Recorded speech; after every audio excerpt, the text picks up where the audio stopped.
The Packers get their second win of the season, their first on the road against the Tampa Bay Buccaneers in a slugfest, 14-12 the final score, with Devondre Campbell securing the win for the Green Bay Packers with a 2-point conversion stop as time expired, or while there were still 14 seconds left, but we can say time expired to make it more epic.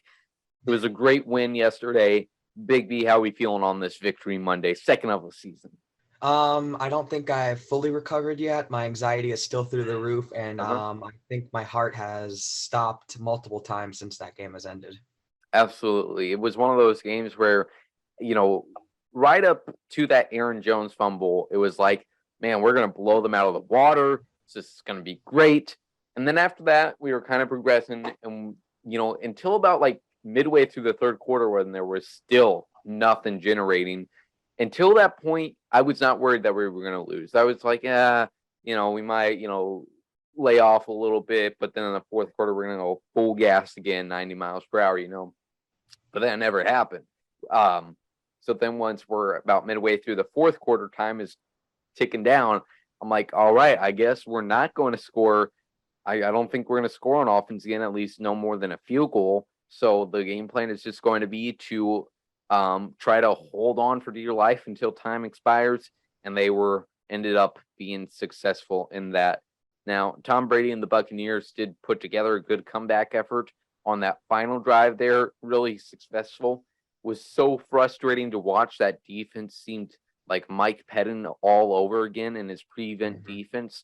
You can play off, that's fine. The circumstances calls for it. You have a lead, you're just trying to protect that. You don't want to allow the big plays in a situation like that.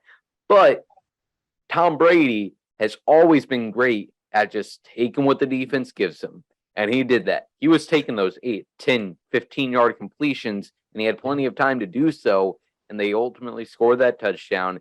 And thank God they didn't score that 2-point conversion. But other than that last drive, defense was phenomenal. You had a lot of players having great games. Rasul Douglas, I almost said Rasul Stokes. Rasul Douglas and Eric Stokes both had great games going up against a depleted Buccaneers wide receiver group. Rashawn Gary, he was held pretty much the whole entire game, but he still made his plays, So that was great to see. He was a little bit more than holding on Rashawn Gary. I mean, they had him in full WWE chokeholds out there. Yeah, so that's sick to watch. And, the Buccaneers offensive line is just so injury filled. So they struggled with Kenny Clark, with Rashawn Gary, with Preston at times too.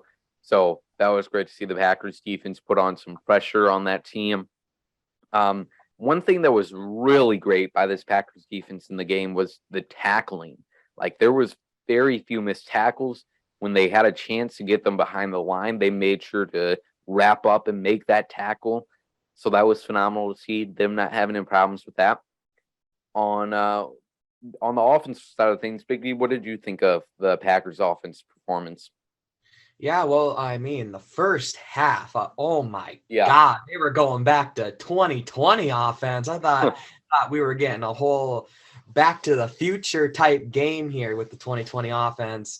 But like then you mentioned, after that Aaron Jones fumble, it just seemed like everything fell apart.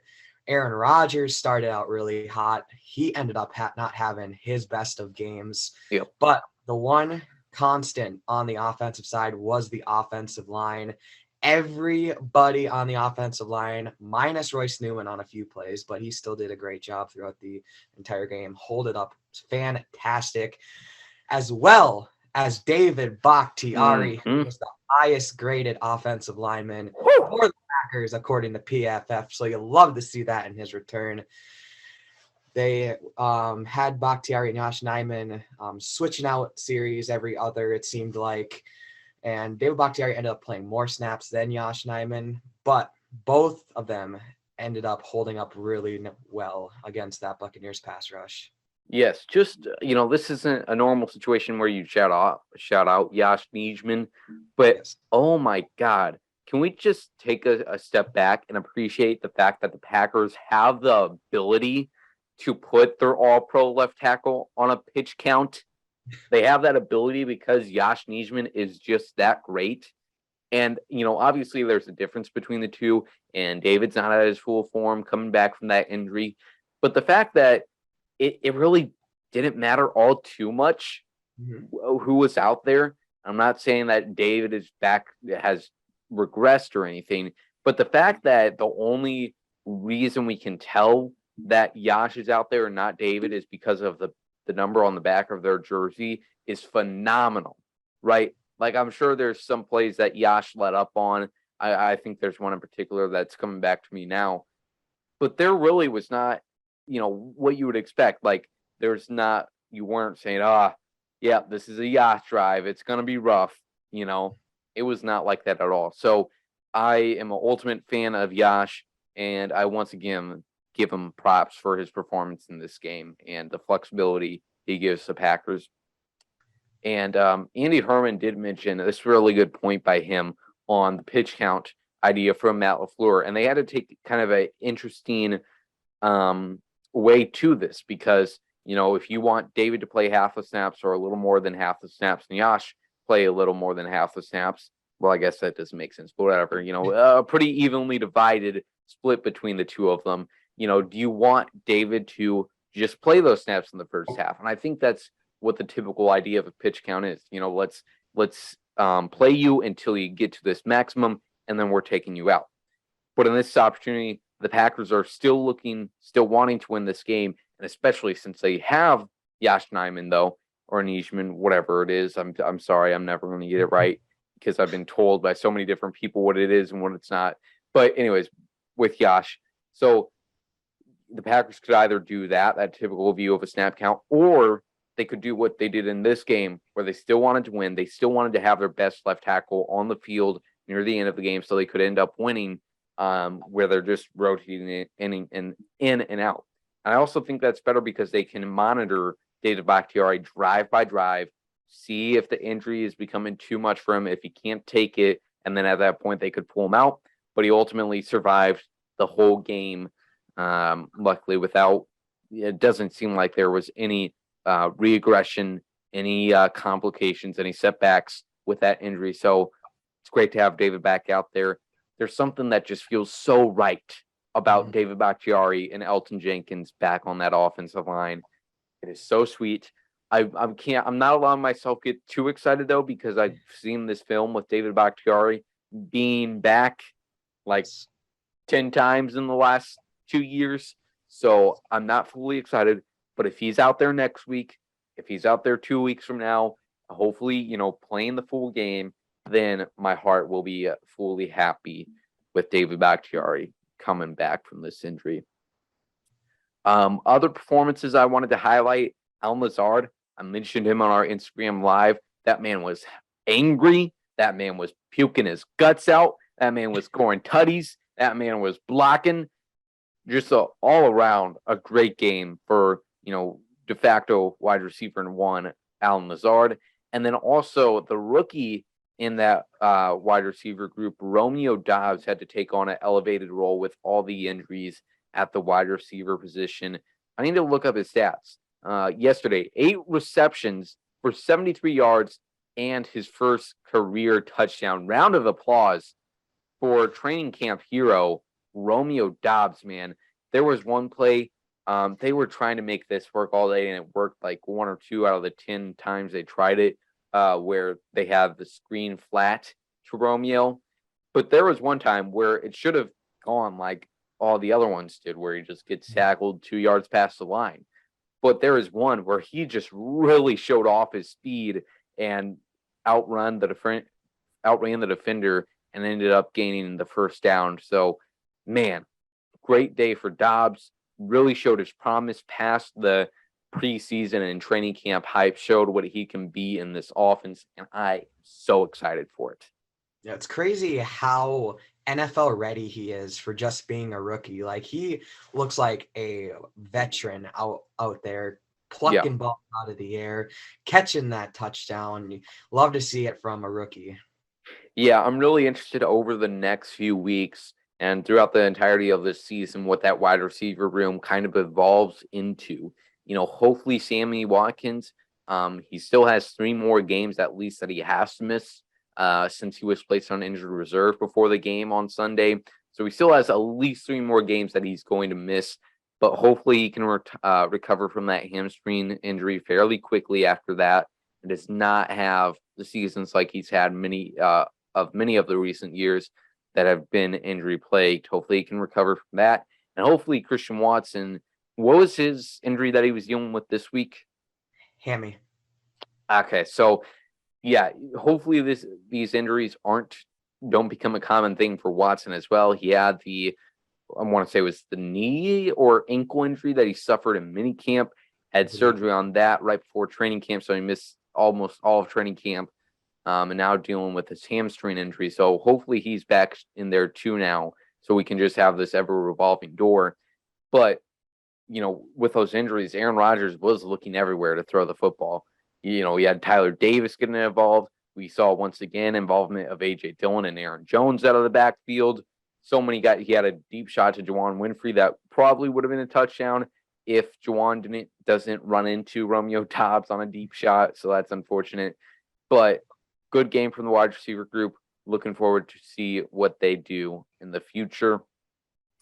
And finally, it would be a shame if we didn't go this game without talking about the best phase, special teams, man.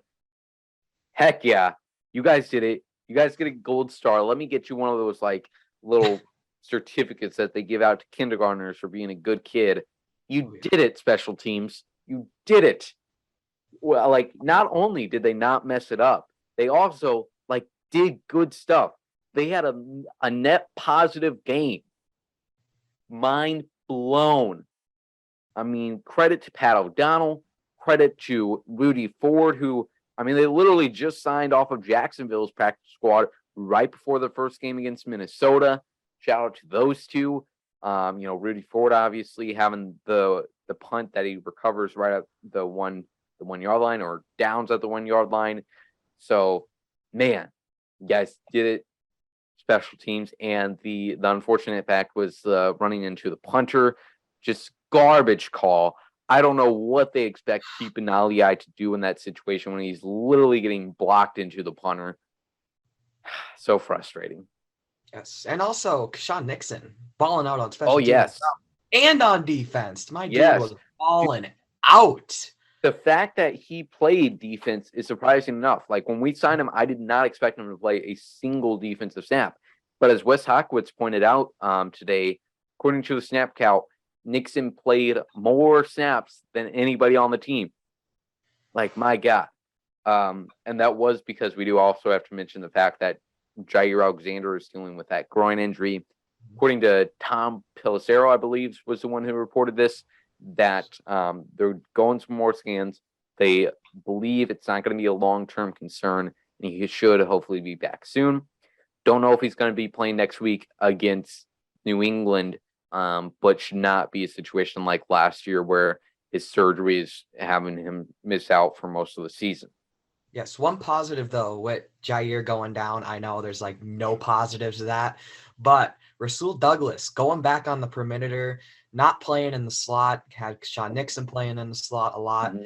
Rasul Douglas back out on the boundary. That's where I think he fits in best with this defense. Yeah, you could tell he was playing so much better this week. He has had a great season, only allowing 4 catches for 11 yards before this past game. But right when he went out to the boundary, he was looking like his 2020 self. Absolutely. Now looking ahead past this win against Tampa Bay, next week the Packers are playing or hosting the New England Patriots at 3:25, going up against, more than likely, I'd say with 99% confidence, they'll be going up against a 36-year-old Brian Hoyer, the definition of a journeyman quarterback, or the very young Bailey Zapp. Then after that, they head overseas to London to play the Giants. And then they play in New York versus the Jets at MetLife. And then they go to Washington to play the Commanders. And I'm sorry, they host the Jets too and travel on the road to play Washington. And then after that, they do play the Buffalo Bills the night before Halloween in Buffalo. So these next 4 games, though, you got New England, New York, and Washington before Buffalo. You know, like, yeah, like I don't want to get ahead of myself here. You got to go 1-0. I like Matt LaFleur would be, berating me right now. You got to go 1-0 every week. Don't want to get too far ahead of myself, but schedule is shaping up nice for Green Bay. Would be really nice if they got that win against Minnesota because they'd be in great shape right now. And then obviously now we're just marching ahead towards that match against Buffalo, which looked great to start the season. Can't get ourselves, so can't allow any of those games coming up to be trap games. And hopefully we continue our success this season. Big B, any final thoughts? You want to give a shout out to Jamal Williams, who has a certain stat? Man, you know me too well. Jamal Williams is tied for the league lead in rushing touchdowns. My man is the greatest football player on planet Earth. Got another 2 touchdowns this past week against the Vikings. Man, that man is the GOAT, and I love him so much. Yeah. It has been nice to see Jamal always getting some points on the board. He's been doing your fantasy team really nice, I'd expect. Yes. Great to see the GOAT. Oh, and you want to know what? That ref who flagged him for his celebration, I hope he never refs a game again. Like, that is just absurd. He's been doing that since 2017, and now all of a sudden that's a problem. Get out of here. That one was the most physical I've ever seen Jamal get into it. He was really into that one, I gotta say. But yeah, you can't call penalties like that. Hey man, it's just Jamal Williams. You gotta love it. Yeah. Other than that, that's all we have for you here today on the Underage Packers podcast. We'll have our episode. It's okay. Yeah, this week is New England week. But then after that, I cannot wait for a certain episode/video that we will hopefully be producing for London week. So be on the lookout for that and all the other content we got coming at you at the Underage Packers podcast. That being said, talk to you later, and go Pack Go.